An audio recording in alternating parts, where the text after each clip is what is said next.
Okay, so welcome back to the channel. It's a follow-up video on the tool paths for the billet runners that we're machining. Now, when I asked for help with Fusion 360 stuff, loads of you commented, really appreciate that. Loads of you guys messaged me on Messenger, some of you emailed me, tips on tools from some of you guys, and I also put a post on the Facebook Titans of CNC group asking about tool recommendations as well.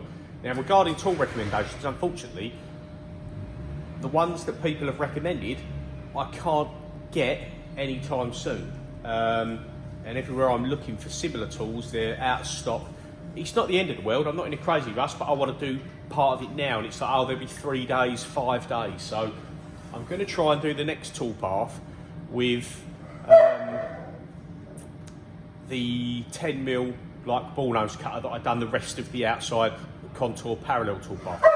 So it's not ideal, but we'll see how it comes out, because it's a trial and error piece anyway, and then I'll need to order some tools, then I can order them for the next bit. Dog's just being a bit noisy. Ruby! Come. Come. Shush. We're trying to do a video. You be quiet. Okay, so I have to say a massive thank you to Jim. What was his second name? Apologies, Jim. Jim McKeown, I think it is, how it's pronounced. And he's got a company called JM Fabrications, and he is in Sellersville, PA, Pennsylvania. And he actually replied onto the comments on the YouTube channel saying, hey, I've made loads of this sort of stuff. Do you want me to send you some tool paths and some files? So I was like, yeah, that'd be great. You know, not many people would be willing to do that. And he actually sent me a whole Fusion 360 file with his product. I don't know if it's an old one he does or doesn't make anymore, but regardless, I'm not using it for anything other than the tool paths, but he was really kind enough to send me that, and it's got the tool paths in for all the bits I was trying to do. So he was like, yeah, sure, I'll send it over to you. So he pinged it over, and I was able to look at his tool paths, look at the selections he's done, and how he's done them. And there's more than the ones I was actually interested in. He's looked at to give me a little bit of insight into making some of the other tool paths I already had a little bit better. So we've created the part in here. Now, we're back in the vices for ease. So the part is orientated as you can see it. Dog is doing my head in. Ruby, shush! Trying to do videos, it's not very professional. And you can see here, the tool paths that he had was a project tool path. Now, I wouldn't have guessed that in a million years, and I've not seen anything like that online in any YouTube tutorials. So it just, a 3D toolpath, it just knows what to do. So you project it off of, this is your bounding box, off of this line, and it just knows to come up and over. And obviously you can do it in various step downs. Now, I've got to do it in quite small step downs because the ball nose tool that I'm using, which is the YG IX mill, I'll show you here quickly. It is a 10mm diameter with a rad on it, but it's actually got it's about 4.5mm of straight edge cutting flute. So I've done 3mm step downs, and it should cut on that edge okay. Now, on Jim's toolpath, he'd used a 60mm flute, pretty much a 60mm flute ball nose, just a straight run-of-the-mill ball nose. So obviously he could do his in 2 passes, and it would take off the material. But I've looked for one of them tools to get to delivered today, and I couldn't get one. So this is what I've gone to. If it doesn't turn out nice, and I'll know not to do any of the others, if it does turn out nice, it's one less tool I've got to load up in the machine to use. So I might as well use what I've got rather than spend extra money if I don't have to, but it's only if the finish is acceptable. So we've got this toolpath, and we've also perfected, because of Jim's file, how some of the stuff was selected. I'm going to try and just hold the camera and use my finger here to tilt this. I'd mentioned to you guys before about how it'd be really nice if the parallel toolpath just done one straight line backwards and forwards, and that's exactly what Jim's one did. Now, I've always selected things like contact point to make sure the tool's always in contact, but it kind of doesn't work like that from what I've seen. It's like, all right, well, if it's not in contact, skip, raise, jump, step down, and all that sort of thing. So it's some simple changes that I'm just unaware of that's been shown to me from Jim's toolpath. In his example that he sent me, this allowed me to create this, which is exactly what I wanted. So there's no jumping around, there's no retract moves, there's no linking moves. It just goes from one side to the other until it's done. So it's going to be much neater, and there's going to be less mismatch or cusps or things like that where it's jumping around it, because it would do half of this one, then start over here and then do a bit over here. There was no real order to it, even if you tried to select the ordering. So perfecting that toolpath has been really helpful as well. So I've done that for both sides. Now we will get on to this can be done in the fourth axis when it's bolted down. Obviously the table can just be rotated to 90 degrees. So if that was on there, we could just spin it up to 90 and come down again. But we still haven't, I'm still a bit manic busy, and I still haven't sorted the table, and this is getting a bit tedious probably for me, guys. Keep telling you I'm going to do the fourth axis table, but whilst I can do as much as I can in the vices, I might as well. So when the parallel toolpath would have been done, I didn't know how to do this at first, so it got missed. But now we know how to do it. This will be done in the vices at the same time, because there's going to be less vibration, it's going to be more rigid, and it's one less op that's going to have the error of the centre of rotation. Now there is a couple of little quirks in the toolpath here. You can see it's jumping about a bit here, and that's because the tool, the 10mm tool, it's saying is a bit too big. If you change that to an 8mm, the toolpath is completely straight. But what's weird is all the others they've all got these weird little skip up and down moves. But when you look at the finish, it actually, on the finish on the simulation, it looks okay and you don't really notice it. So I'm not too sure how it's going to come out in that sense. There's going to be a little bit stock to leave. So again, I can order a tool, and if I ordered a similar tool, an 8mm version, but they're not in stock again for 4 days. They've got the 8mm inserts, but they haven't got the 8mm carbide neck, which is a little bit annoying. So that's what I'm using at the minute as a 10mm. If it works okay, I'll step it down to an 8mm, and then we're going to get better toolpaths here. But I'm going to run the 10 for now.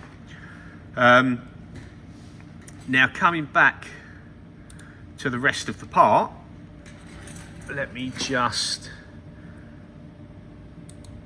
open something up here. Regarding the questions I was asking about fourth axis setup and about how you do your centre of rotation, again, loads of you commented, loads of you messaged me. Some people on Messenger, some people on email, so I really appreciate the feedback. It's been so much help. And what we've come up with is this.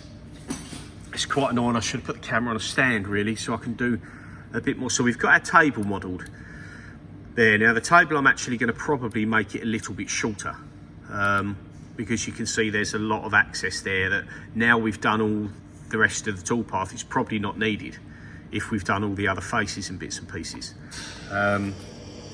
Just angle this down again. So what you'll see there is, this is the centre of rotation. Let's go back into the design. Now, I've measured from the centre of the fourth axis to the surface of the table, which this is to be bolted to. If I remember off the top of my head, it's something like 66.4mm from the centre rotation of the fourth to the surface of the table. And then what we've done is, in the sketch, we've come from this face, which is going to be the top of the table, up 66.4, and we've made that the centre of the part in Z. Then for the X-axis, I don't know if this is going to be right. If I just get rid of this, get rid of these end plates, and we have a look here, turn the origins on. So what I've done is, we've got the center of the table here, or sorry, which is, yeah, center of the table and the center of this circle, come down, and we've done Y in the center, which matches the coordinate system for when this part was drawn up. Obviously this was drawn and done by somebody else. So it's not, you can't see there, it's not really highlighted. If I highlight that line, it might be a bit better. So you can see here, this is not center of the part. But of course the part leans over at the top that way, at the bottom it's further back that way. So my thinking is that should be okay, because when I machine the plate, again, let me spin you around. When I machine the plate and do all these bolt hole patterns, this hole here, and I think it's this one up here maybe, might be them two, are for dowel pins. So if the part's located on the dowel pins, it's always going to be in the right position to make the center of the part coordinate, work coordinate system in the center of the y-axis on the fourth axis. So in theory, am I correct in thinking that will be okay as long as the center of this bit matches the center of that bit, which is how I've done it? And it will always bolt down in the same place because it's going to be on dowel pins, so it's going to be a very snug fit. These big holes are just for coolant drain, for when we are machining down in here, so that the swarf and stuff and coolant doesn't just build up in a pocket and turn it into a bit of a grinding mixture in there. Now you see this one hasn't got dowel pins, so I put a dowel pin over here and I put a dowel pin over here. They're slightly offset from each other because this cut out. So when that's bolted down on the table for the fourth axis, it's always going to be in the same place, which the plate is dowel pins to the fourth axis as well and lined up. So as long as I clock that plate from this machine face to this machine face in the center, that is the center of my Y, and that will always be in the right place. And then obviously my center of rotation, that's in the right place relevant to the bed. And then my X axis, let's just turn the bodies back on. A face that's already machined and easy to locate off of is here. So that's a nice flat surface to do my X. So you can see that the circle there is in line with the X. Now that's how I'm thinking that bit's to be done. So if we just jump back into manufacture, as I was trying to mention to people before about simultaneous fourth axis, I haven't done any programming for the inside of these inlets yet, so I'm not too sure what I'm going to do with that. It might just be a ball nose tool ramping round minimum step downs, but I think I'm going to have to tilt 3 degrees to get to it, and possibly 3 degrees the other way. But for the injector side of it, if I just put you at, say, this angle, it makes sense, and everybody, most people who commented say just keep it simple and do it as a 3+1. So we've got the rotary axis. I have programmed it as an A axis, and we've done tool orientation off of these faces. So for my first contours, our tool orientation, you can see the Z is tilted. That's 25.5 degrees, and the tool is orientated off of the injector seat face. So yes, at the start of the program, when you look at the code, the fourth axis will rotate to 25.5 and hold there, and then it will machine these faces. Then the next stop is still 25.5, and it's just doing these fuel rail threads and seats. Then we come up and we face off the angle, and this is what bolts to the rest of the plenum. So these are I think these are threaded, so they bolt through the plenum onto this. So we're just coming across, we're tilting it to whatever this angle was, can't remember off the top of my head, and then we'll just face clean across there.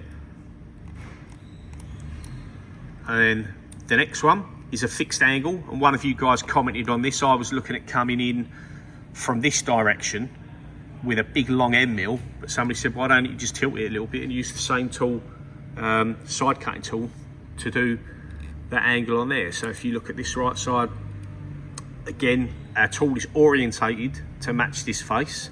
So we've set the tool orientation tab, and we're going to come in with a cutter, and this has already been cleared as a straight cut out, and it's just going to take a little bit more to create that angle, because the plenum, this hooks onto the plenum from this edge and then pivots, and then it bolts to this side, which is how the plenum, and then there's O-rings to keep it all sealed. Now on my next stop, we've got some drilling. Again, tool orientation to this face, and we spot drill. Then if I just angle it again for the camera, we're spot drilling in here. Now, there's no way around other than get a really long tool for this,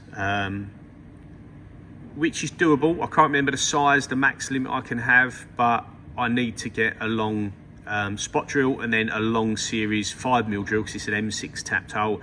Then I'll have to get a long series tap, but it can be done. And again, it's the same angles as before.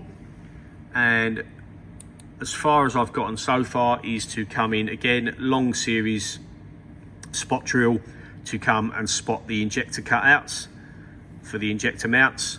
And that's as far as I've got, but it will be exactly the same scenario when I come in here to do, there's 2 counter bores, one for the neck of the injector. I don't know if it's double O-ringed on the injector, I can't remember, but there's 2 counter bores. Let me just angle it in and show you a little bit. So you've got 1 bore in there, there might be 3 bores, 1 bore in there, 1 bore there, and 1 bore there. So we'll do them all with maybe a long series 6mm end mill, and we'll try and get a really small holder, because it wants to touch and nick this. Now it hasn't nicked it on their one, but I'm not sure if they've got a bit smaller on that for clearance, because that angle doesn't look like it comes out as aggressively as that one. So they may have took that back, which if I need to do it, if it looks like the tool's going to touch, I'll come along with it, I'll redraw that, I'll fill this out, then I'll just redraw it as a straight line where nothing's going to touch. So we're kind of on our way towards the 4th axis 3+1 setups for these, but for now we are going to jump back and we're going to try this project toolpath. Again, massive thank you to Jim Keown from JM Fabrications for sending me his file. I really appreciate you sharing that, because not many people would do that, to be fair. Plenty of people offered to explain. Someone said, oh, you know, if you get stuck, give me a video call. There was a fellow called Philip, offered loads of help on the toolpaths. Thank you to him. Thank you to Sam Stone, offered help and video calls with toolpaths. So plenty of you give me good advice, and I really do appreciate all of it. But this was easiest for me because it means I haven't got to try and phone people and video call people, and it's a lot more difficult than somebody send me a toolpath. But I do appreciate your guys' advice. So we have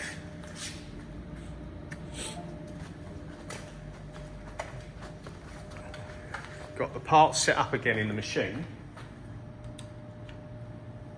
and this is the tool again that we're going to use. So you can see we have got a little bit straight edge, and we'll see what it leaves. If it leaves a really bad finish, we'll get ourselves a long series end mill with 60mm of flute, and we'll come in 2 passes. We'll just bosh, do it like that. But if I can use this, it's only a 10-minute cycle time on here. So on 5 parts, it's not going to make much difference to me. I'm not in a rush. It's just about getting the job done, and we'll go from there. So there's 0.8 to come off of this. So we'll see how we go. I might actually do a stock to leave of 0.5. So it just is barely touching on the first cut, but I'll get the program in the machine and when it starts cutting, I'll bring you back and we'll have a look. Okay, so the program's loaded into the machine. I set a stock to leave, and I think because of the project toolpath, you have to kind of be on the line that you're projecting to for it to follow the contours. When I done stock to leave and regenerated the toolpath, it come out and didn't follow any of the contours. So I done a 0.5 stock to leave, and it just done a toolpath that come up here, went straight across and down the other side. So I've done it back to the original position, and it follows this as it should do, rather than a little discrepancy that comes in here. So what I've done on the actual machine Y offset is I've set it on a minus 0.5. So it will do the same toolpath, but it should only cut like 0.2, maybe 0.3 off of that if I've done it correctly. And then we've jotted down, and we can put it back afterwards. So, fingers crossed, let's see how this goes. We're gonna slow our feed rate down, 5% rapids. We'll see how we get on. Let's just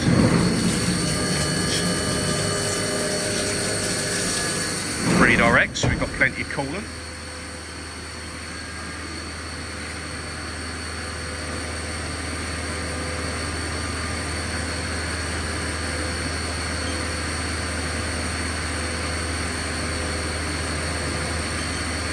So what it's going to, because it's doing a load of roughing passes, it's only going to just touch, so we can probably turn our coolant off for now. And I will grab some safety specs, wherever mine have gone, and use these because I don't want anything in the eye. Like I said to you guys before, doing a bit of grinding, and I ended up in the hospital the other week.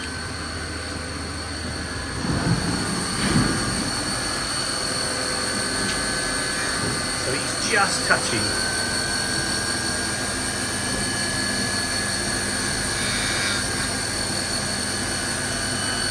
The good news is it's as deep as these pockets. So I say these pockets where it's rubbed and there's a bit of recess for the other machining where the adaptive 3D's done. So hopefully that's the anomaly there for the toolpath being a little bit off, because I've got a 10mm tool and it wants an 8mm. So you'll see it jump up and down here because the tool it thinks is too big. I don't know why it wants to do that. And I'm not sure how bad you're going to see that afterwards, but I'm going to turn the coolant back on now. I'll turn it back on, we'll let that run. It's 10 minutes approximately.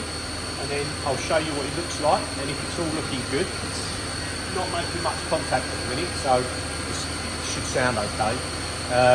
When that bit's done, I'll bring you back, I'll show you, and if all is well, we'll step back over at 0.5 and we'll do our final finish.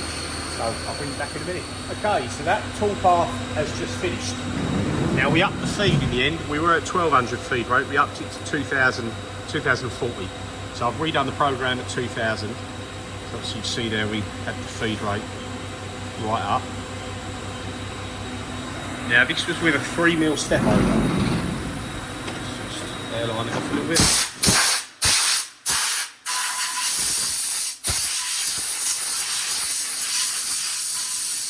Literally excited to see it. Now I'm actually really happy with that. It's kind of weird because their finish on the sample part is much smoother, much better off however they done it with their 5-axis. But with the car parts on some stuff, this is better. That's a better finish. It's off a better machine, you know. I'm probably not going to match that quality, but because theirs is just straight passes, I'm not sure how theirs has been done. But that is a lovely finish, you know, there's no denying it that it's going to be better than mine. I am going to put the rad on this side so that can be done to make it look better rather than just a sharp edge. But I'm actually quite impressed with that toolpath. Now, up in the feed rate from 1200 to 2000, took it from a 9-minute pass to 9 or 10 minute tool path to 5 minutes, just over 5 minutes. So this is a 3mm step down. These black marks will disappear because that was from previous. But what I might do is half the step down. Now we've doubled the feed rate pretty much, so that these bits are okay. It doesn't even look bad, to be fair. I'm going to move it over the 0.5mm, and I'm going to change it to a 2mm step down, I think, and we're going to see how it looks. But I'm actually pretty chuffed with that. So yeah, let's change the offset, put the y-axis back where it should be. Let's change it to a 2mm step down. Let's run it again. Okay, so that tool bath has just finished. We changed it to 2mm step downs, and we upped the feed rate to 2,500 millimeters a minute, 6,500 RPM on the spindle. Same tool, obviously. And there's the finish we've got. Now I'm actually happy with that. I don't really think I'll get much better by spending 200 odd pound on an 8mm version tool, because you get a little bit of wiggle in here as it comes through. This one was the main one. You can just see a bit of a tool mark there, but you know, that's the machinist being picky. I don't think that's going to be an end customer issue, because you're still going to have these ladder appearance as the tool comes down. You wouldn't get that if you used the long, a full length ball nose with, say, a 50-60mm flute length. You wouldn't have, you'd have like 2 step downs. But I quite like the tool marks. I quite like a bit of pattern to it. I think it looks good, personally. So, really happy with that. Now I'm going to have to see if I can do the same thing on this side, in here. And then I'm also going to come back in and do a round over process on here. Now it's not going to be ideal. On the model, these corners had a little tiny rad in them, which was too small to machine. And on the, put it back over there now, but on the sample the customer gave me, they'd done away with that, so it's a straight edge, and then they've put a nice radius, 2-3mm radius all the way around this side and the 2 edges to make it look better. And then his company logo, company name was engraved on here. So I'm going to be doing the same. I'm running out of room for tools, so when I do these again, I'm going to have to, once we've got it dialed in and we know where we're at, I think I'm going to do op1 set tools, op2 same set tools, and that will be both flanges, and then I'll take out what's not needed and repurpose it. So for example, op1 and op2, can't remember which flange I do first, but we drill and tap M10 as extra bolt down points. Part of me's thinking that might not be needed. Now I've done all the other machining, and the only thing we've got to do is the inside faces of these inlets. I'm thinking all the M6s are probably going to be enough. So that would free up 2 tools for me, which are these two, 8.5 drill and an M10 tap, because I don't think that's required, because it's not gonna, we're held down in 1, 2, 3, 4, 5, 6, there's 1 under there, 7, 8. We're held down in 8 other places with M6s. I don't think pulling that down in the middle is going to make much difference.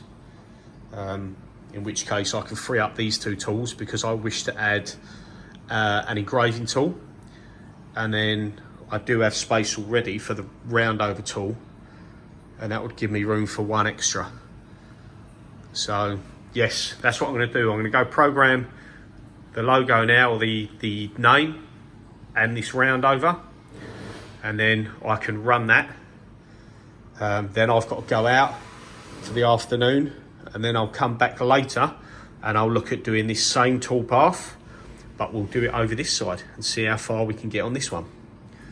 So we're getting there, but I'm going to bring you back. I'm going to do it all in one video, at least this one whole side before we flip it. So I'll bring you back on the next bit. Again, it'd be a bit of a long video, but I don't think you guys mind. If you're interested and you want to watch it, I'm sure you just skip through to the bits you want to see and just fast forward the bits you don't. Okay, so bring you back soon. We've done that toolpath on the back. Now I've come in and I've loaded up in the machine a 2.5mm round over tool, which is going to give us our nice edge on here. Not quite sure if it will clean that up yet. It probably won't, but that won't be there on the next parts. So it'll give us a nice rounded edge on here, and then we've got our engraving tool to come in and engrave the customer's company name along here as per the sample. I just want to make sure actually if we're going to be a bit close to that edge. We should be okay. So there's his company name. Jat Engineering is the person, my customer that I do these for. Been a really good customer of mine. So we are locked and loaded.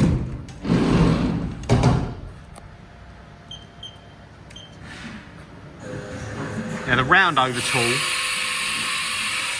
you do it as a trace operation or a contour and then do an offset. And what you'll look at, if I turn the coolant off and do the spindle, is you want to offset the tool axially up, leaving point 1 so you don't need a line of score mark along the top. And then you offset it in the minus to keep it away so it gives you that round over. And you can tweak it, and what I do is when I get it dialed in where I know it doesn't leave any marks on the surfaces, then I tend to save them as a template. That way, every time you haven't got to remember what sort of offsets you put in there when you were doing it.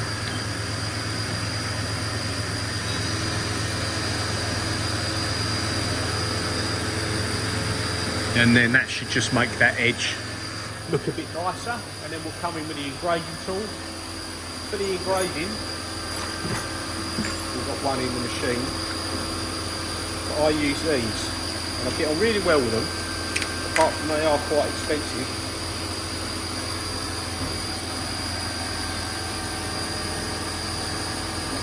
So they're from a company called 99, and they're little engraving tools. And that's as long as they are. That's the only downside. You can buy ones that are 100mm long, but they're nearly 200 quid, I think. But they're a really good tool. The inserts are quite expensive, but that's what I've got on the best with. I've got on best with that for all the engraving that I do. And it'll work in alley, stainless steel. So that's coming in and doing the engraving.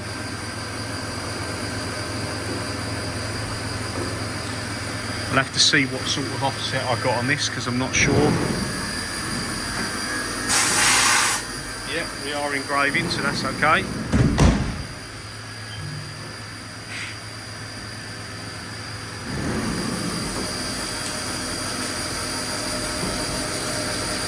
Redirect the coolant a little bit. I must admit recently I've been using this more than the Peakle, because the problem is with the Peakle, once it hits in there, especially when you're doing a lot of internal features and when you're pocketing out all this, it tends to hit in and it's flying out. I don't know if these machines should have had another panel, but that side's okay. There's a big gap on that side. I don't know why, and it doesn't seem like there's anything missing, but there's a big gap. So let's let this engraving finish. I'll show you what it's like when it's done. So we're going to be near enough done with this engraving. It says, yeah, we're nearly there. We're nearly there.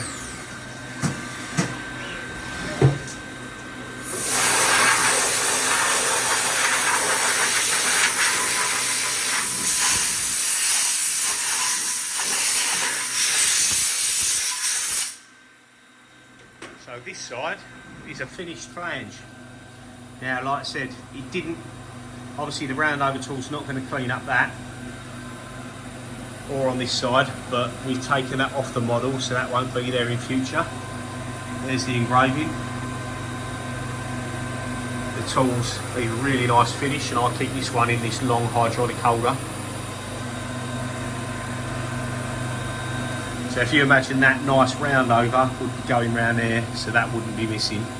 That really finishes that edge off nice, and I'm happy with all the toolpath there. So now all we've got to do is try and mirror that toolpath. I'll do it as the same setup, and I'll do it onto this side face. So if I turn it around, we'll try and come and do exactly the same, and we'll do it around here, do it around here, exactly as we did on the rear flange. And again, I can't thank you enough to Jim for sending me that file and showing me the toolpaths that he used to use when he done these sort of things, inlet runners and these big parts on a 3-axis. He said he used to do it on a 3-axis, and he had a 3-axis machine with a 4th axis attached to it, so like 3+1 position, I suppose. And then he says nowadays, I think he said since 2016, he got 5-axis machine, so he doesn't do it like this anymore. But again, so grateful for him sending me the toolpaths. So we go over to the computer, and I'll see if I can program this back section in there, and we'll see how we get on with that. So far so good, getting excited that we're getting all this done. And let's go back to Fusion and do the next toolpath. Right, so I've drawn up the toolpath for the other side of the flange, which is facing away from us in the machine, so it's going to be a bit more difficult to see. Apologies for having to drop the camera down here. So you see here that again, we're coming in with the same tool with a 10mm YG IX insert, and we've got about 12 step downs. So it's going to come along, go over, and now here, I don't know why it changes how far it goes up. Them two are down and up, down.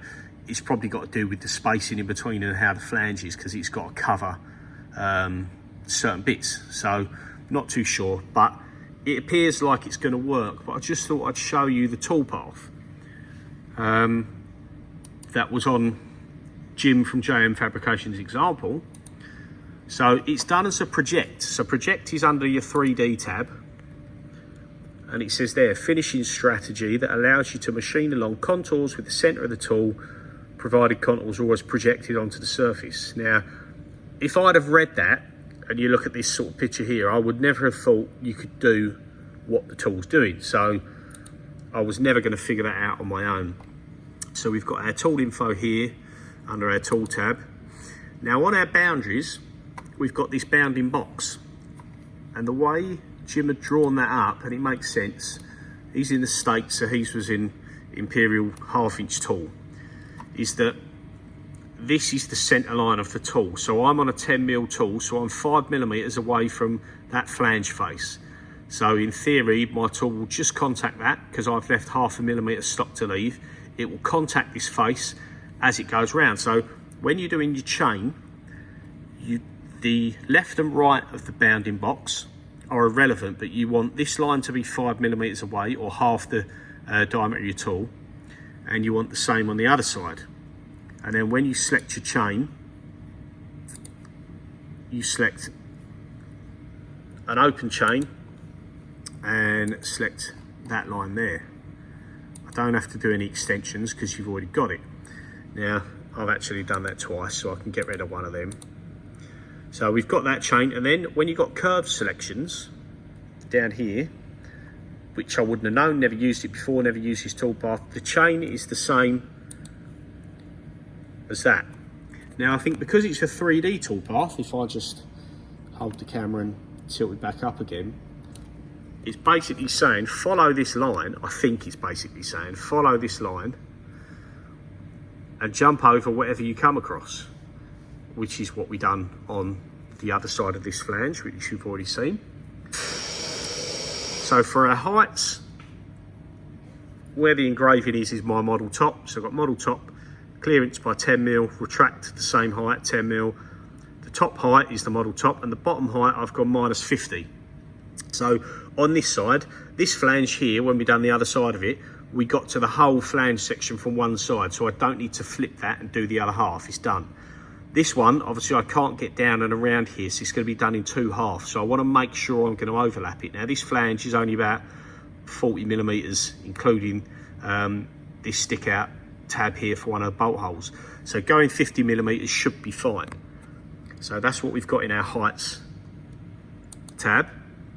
Now in our passes tab, we've got a tolerance of 0.01mm. Machining direction is both ways, no offsets, up, down, milling, and we've got multiple depths. So that's my 2mm step down, 12 passes. That's just to get, like I said before on this tool, the side engagement and hopefully leave a nice finish. We're doing no stock to leave, because if you do stock to leave, if you want to bring it off to test it, it changes your tool path. Not worried about smoothing or feed optimization. Multi-axis is selected because I've done a trial up here with the multi-axis, but we don't need that. And then we've got our linking tabs, full retraction, preserve rapids. So none of this needs to change. And then you see there's the tool path. So we've got that on the USB, and I'm gonna go and plug that in to the machine now. The only downside is I'm not going to see it, but for how we're going to machine it in a future date, I don't want to spin the part round and redo the coordinates just to see that. So I'm going to machine it sort of blind from this side. So let's reload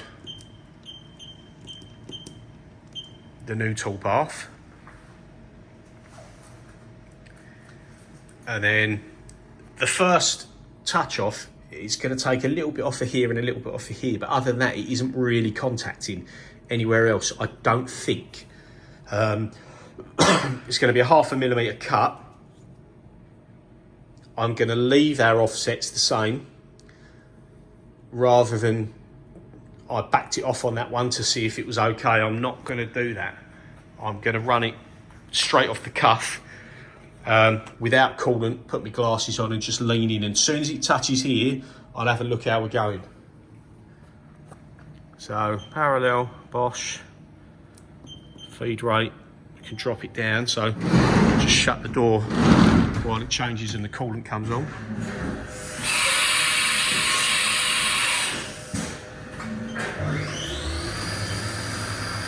Turn that off.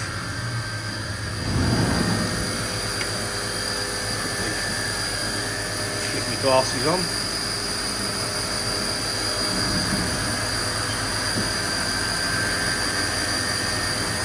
I'm going to turn the feed rate right down 10%, 5% rapids. And then I've done feed hole, and I'm going to stop the spindle. I want to see if we're touching it, because we might not be. Does look like we will touch. We're actually quite deep there, so I think I may have to do a couple of other passes, but let's just see what that does.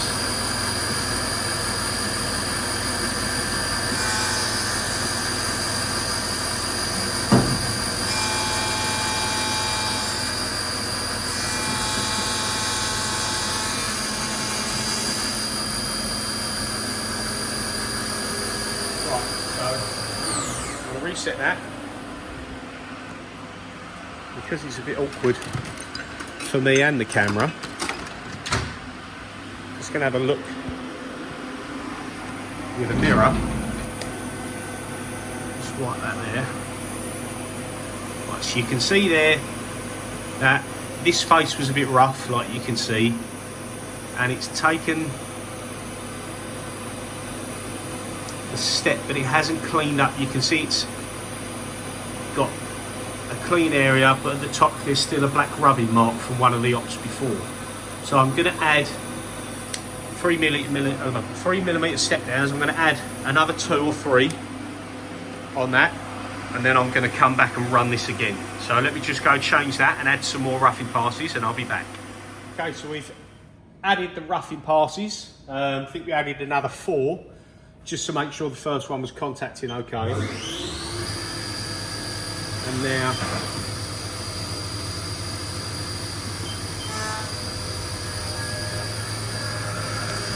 think it's a 6-minute program. and it barely touches on the first 3 passes. So you're kind of cutting fresh air. We've got this one at 2,000 feed rate rather than 2.5 because it's a little bit tighter in there, and there's a few more vertical moves than there was on the other one. So we'll see how we get on here.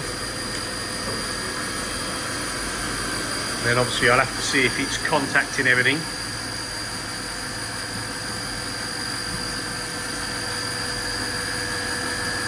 Because at the minute I might be a little bit off.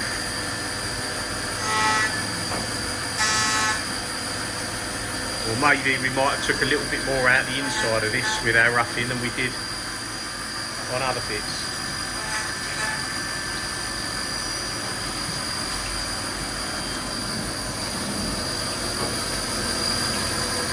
So there's a bit of fresh air cutting going on, but 6 minute cycle time isn't too bad.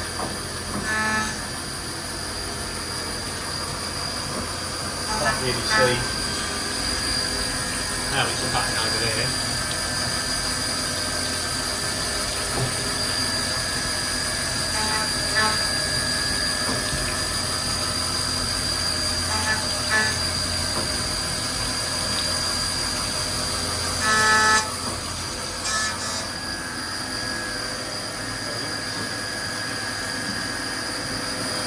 Just got the spindle there because obviously I just filmed it, but I can't see what's going on, so I want to have a little look behind here. Okay, so we're taking our passes.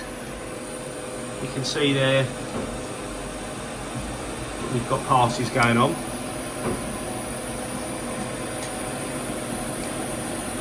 So I'm going to let this run and see if I need to offset it and move it over. And then I'll bring you back and show you what it's like after this run and see what tool marks are still left we need to get rid of.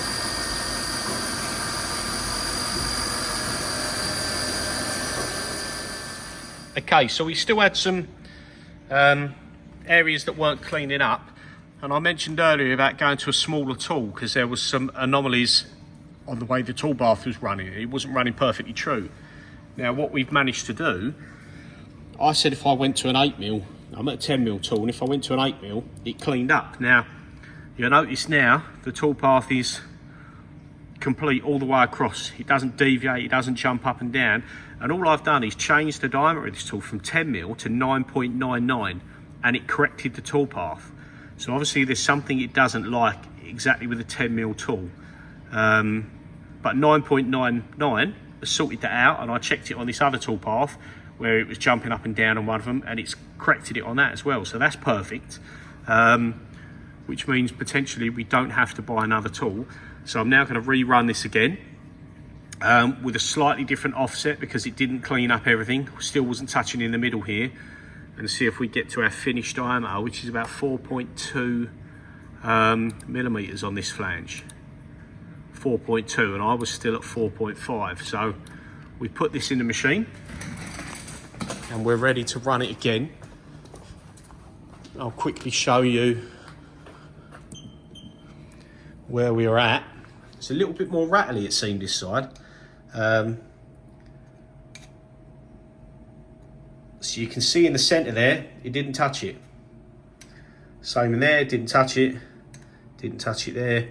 You can see it's upside down, but it's doing okay where it comes in here, but it's just not touching in the middle. So we've give it a slightly bigger offset of the 0.3 that I think I'm still needing to cut away, and we'll run it again.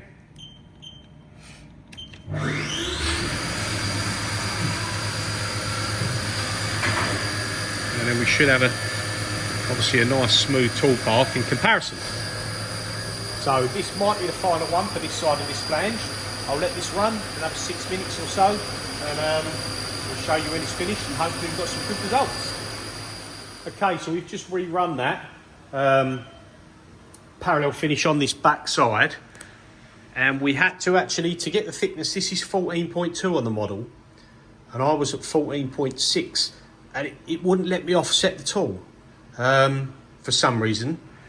So I need to make a note of it for when we do these properly, but I had to basically let's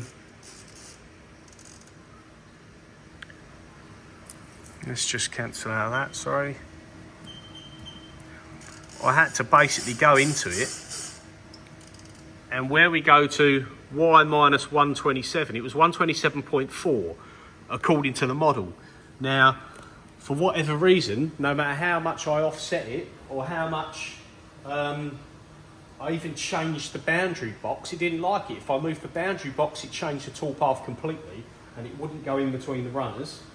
Again, it may be to do with tool size, I'm not too sure. So what I've done for the minute, and I've made a note on the computer for that toolpath, is that I need to manually edit and put this at minus 127.7. So I've offset it 0.3 this way. And now, see, that was the back toolpath that we're happy with. It's going to be easy if I try and lean in and show you. And then this is the toolpath on this side. Now obviously that's as far as we've come down, and we'll overlap it from the other side. So it comes straight in on these ones and then lifts over, but it has cleaned up all parts. So it's cleaned up there, drop down. Obviously we'll have to just deburr the back of these holes, and we're going to manually deburr this. So yeah, it's come in, it's cleaned them, it's taken it to the right thickness. So on this side of the model, we're done. When we flip it over, obviously this side is already finished, but when we flip it over, I'll touch off in the same place. So I'll use X, Z, and the Y, and then when we do the toolpath, I'll make sure we're at the same Y position, which was the Y minus 127.7. And then we know that we should have a perfect match up rather than having a step in the middle. So that's it for this side. I'm going to take that out of the machine now. We'll have a quick look and then we'll get ready to flip it over and do the other side. Okay, so we've come back in, we've had it out of the machine, we've done the other side of the toolpath, and we flipped the part over. So we're going to use the same origin point. We're using this face down here as the X, which is lined up with the jaw. We're using the front here, same as before, and this time round we're using the same surface here, but obviously we're upside down, so we was able to touch off the actual bed of the vise to give us our Z down here. And you can see where we've machined to this point. So we haven't got to come down far, but I'm going to go a little bit further just to kind of make sure we get it overlapped. So all we're doing on this op is coming in 4-minute program or 5-minute program to come in to finish this. Hopefully we'll get a good match on the surfaces. So we've done that 127.7 from this face, so hopefully we'll be okay. That's fingers crossed. So we're in there and we are good to go, he says.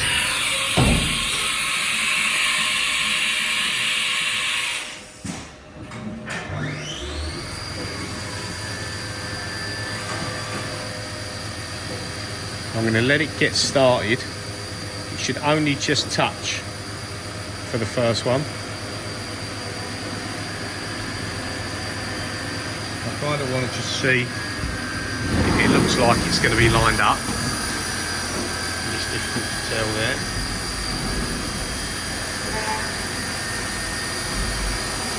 Right, so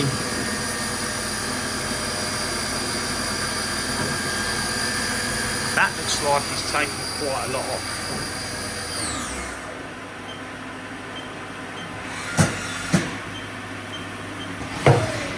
So before we go further, let me have a rough measure up of that, if I find my verniers, because I may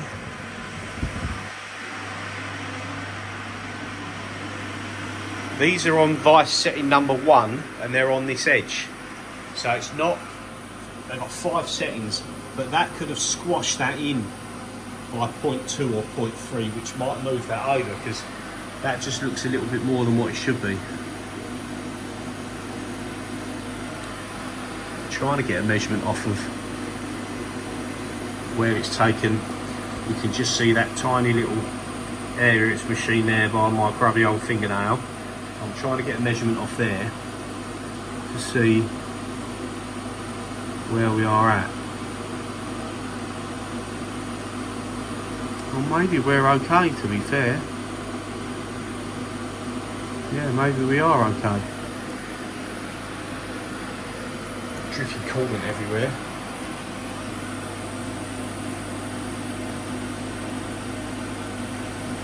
Because we are at like 15 here.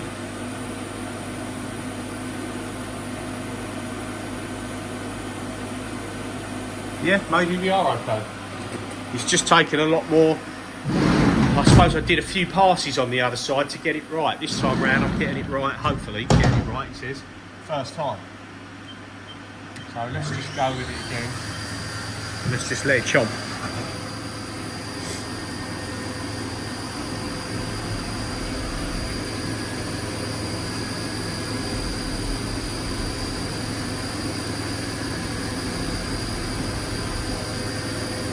First pass only really touches around the bolt holes.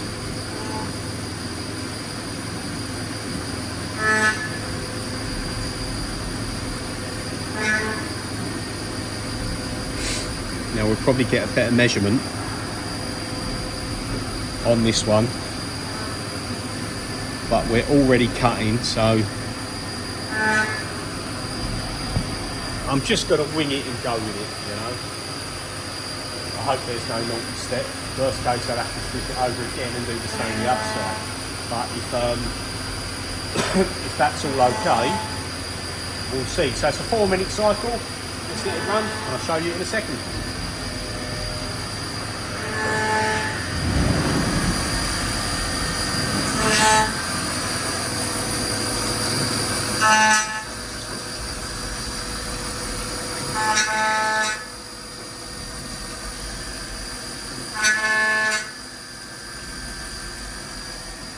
Right, so the part's just finished. Now, I've done this in one hit, and it sounded like it was vibrating a lot more than the other side.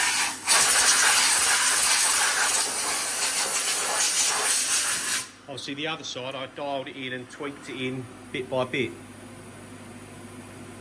This side, I took one big cut.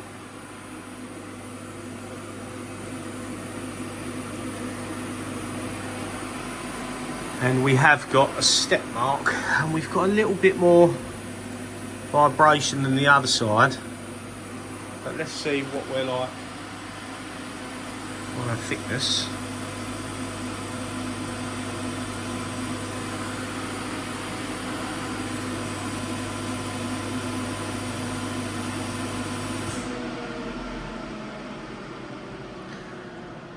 So we're 14.16. So we're thereabouts on the thickness, but we do have, you can see that centre line, but it might just be an overlap of the cusps. But you can see we had much more vibration. I think by the fact we had a bigger contact patch, because I took more meat in one go. So on the finished examples, I may well do that as 2. And I think because we've got that crossover, if you can see it here, I'm actually going to step down further so that it's in the middle. So that even though there's going to be a step over that I don't think I'm going to be able to avoid, without doing both sides on one setup and knowing, I don't think that's going to disappear. So I'm going to just move that down a bit so it's a bit more central, so you can see the step over line, but you can see that it's in the middle. So that's what we're going to do now. I'll go program that and we'll move it down a bit. Okay, so I moved the tool heights in that program and moved it up and down a little bit. What I've done was extended it down 4mm because I wanted that step over line where you can see there's a bit of a mismatch to be in the center. That way it just looks like it's coming from one side, coming from the other side, and you've got like a joined cusp in the middle. So it doesn't look too out of place. So the part's out of the machine. I've turned the machine off now because I'm about to go home. So I just thought I'd bring it over here and show you. It's a little bit dark in here. I should turn the lights on really, but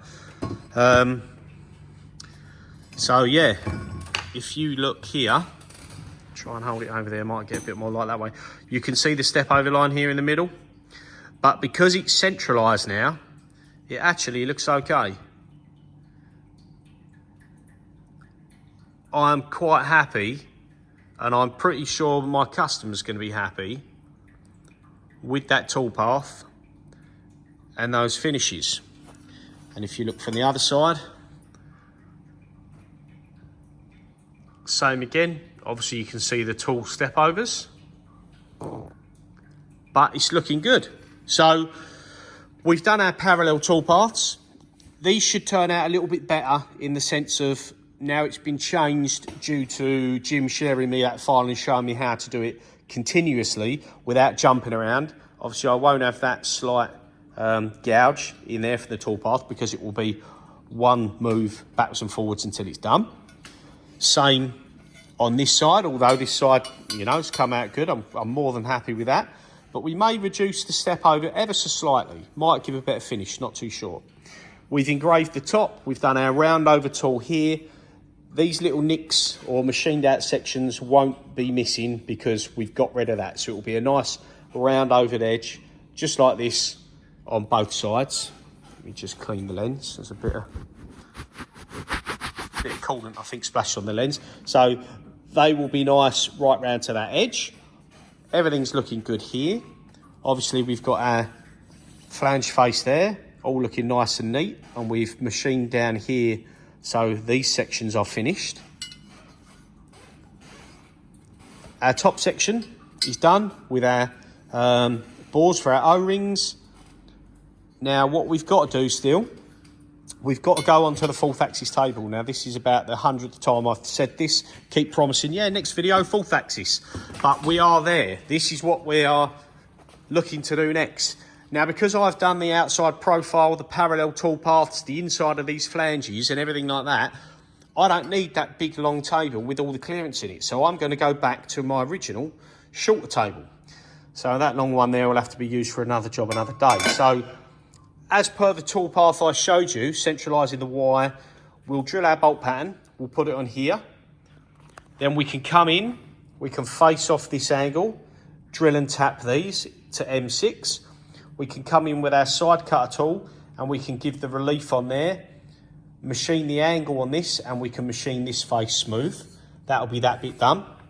We'll tilt it up, which I think is 25.5 degrees, and we'll come in, well, machine the faces of the injector rail, drill and tap M6, drill and tap M6, machine the faces of here, and again, drill it out, and then we've got 3 different bores to do.